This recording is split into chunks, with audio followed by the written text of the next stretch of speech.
GTA 6. C'est le nom du jeu le plus attendu de tous les temps. Et aussi qu'il a été créé par Rockstar. D'ailleurs, une petite phrase a été créée pour eux. Il y a jeux vidéo, et puis il y a Rockstar.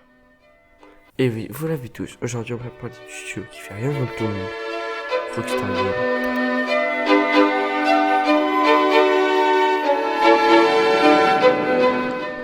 Tout commença en 1988, quand un petit génie nommé Dave Jones créa DMA Design, qui fera leur premier succès avec GTA, les Lemmings. Ensuite, il crée les deux premiers GTA et crée les premiers DLC.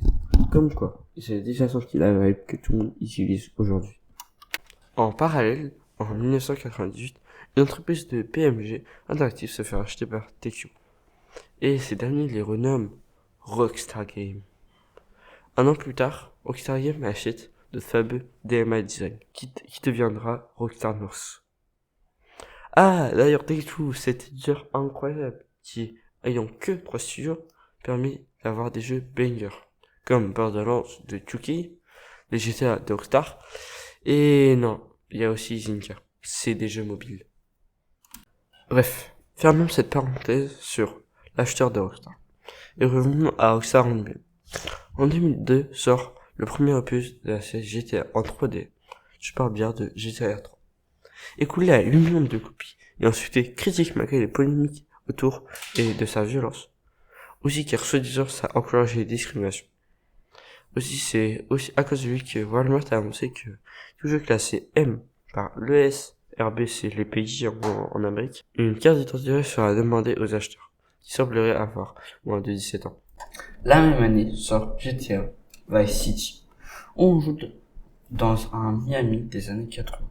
Toujours un succès critique pour toutes ces raisons, le récit linéaire, l'espace condensé et des activités préétablies. Pour permettre à ces joueurs de faire leur propre choix. Les mondes verts aujourd'hui. Et Rockstar n'ont pas que GTA dans les années de 2000. Ils ont aussi Max Payne, le jeu vidéo qui a introduit les bullet time dans cet art, qui est le jeu vidéo. Mais si le bullet time, c'est quand la caméra tourne autour de la balle pendant un ralenti.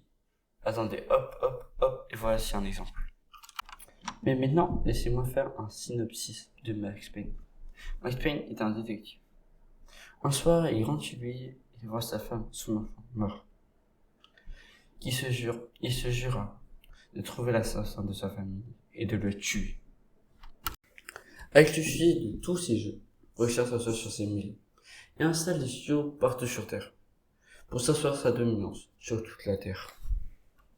Faisons un saut dans le temps jusqu'en 2008.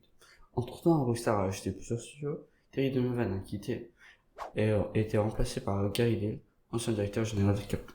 En 2008, elle est très importante. GTA 6 sort au grand public. Et comme on dit, Absolute Cinéma. Le jeu est en 1080p, l'histoire est un banger, et il est nommé partout. Il reprend la formule GTA Vice City et l'ont amélioré de malade.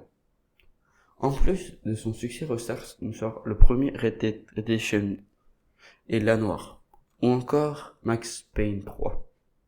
Tous ont eu une très bonne critique. Et Red Dead, qui aura un petit frère, Cowboy Simulator. Au même moment, un genre de jeu vidéo commence à apparaître, les GTA, qui reprend le code du jeu GTA.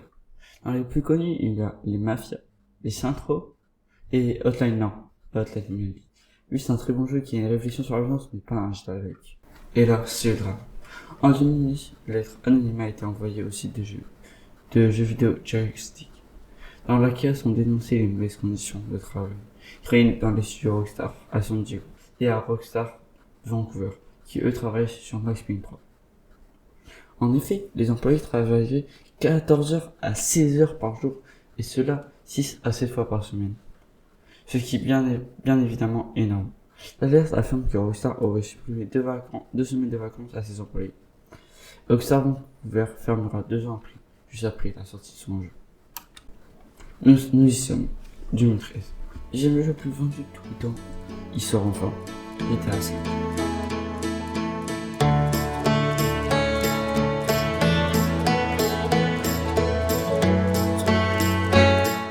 Et GTA 5 sort GTA Online. Contrairement à ses prédécesseurs, il n'y avait pas de mode en ligne. GTA 5, si.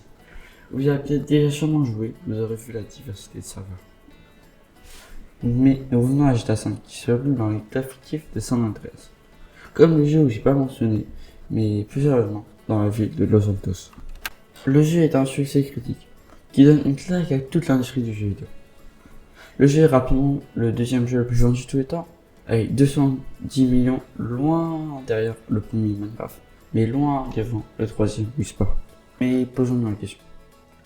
Pourquoi GTA V dépasse très largement ses prédécesseurs? Et pourquoi encore aujourd'hui la salle joue encore ce jeu?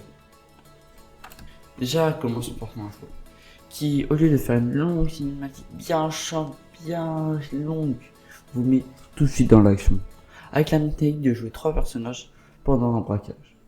C'est après cet événement que les 3 personnages que vous jouez peuvent à chaque fois changer librement hors des missions. D'ailleurs, nos 3 protagonistes, qui sont-ils? Le premier est Michael, un ancien braqueur qui se fait passer pour mort. Trevor, ce foutu bus qui continue à faire le crime, et qui est ancien ami de Michael. Et pour finir, Franklin, qui a de mauvaises relations, mais c'est un mec bien fou. Le fait que vous pouvez changer de personnage librement peut être très drôle, avec Trevor qui sera totalement bourré. Pour ceux qui ont joué au jeu, l'histoire vous aurait bien marqué. L'histoire commence vraiment quand notre personnage se rencontre pour la première fois, où ils détruisent la maison d'un mec, ils doivent la rembourser. L'histoire se regroupe autour de braquage et aussi quelques missions secondaires.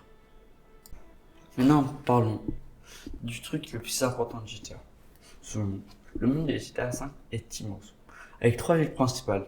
D'ailleurs, ce monde est aussi vaste que vivant et varié. Même si entre les 3 villes, c'est que de la plaine, malheureusement.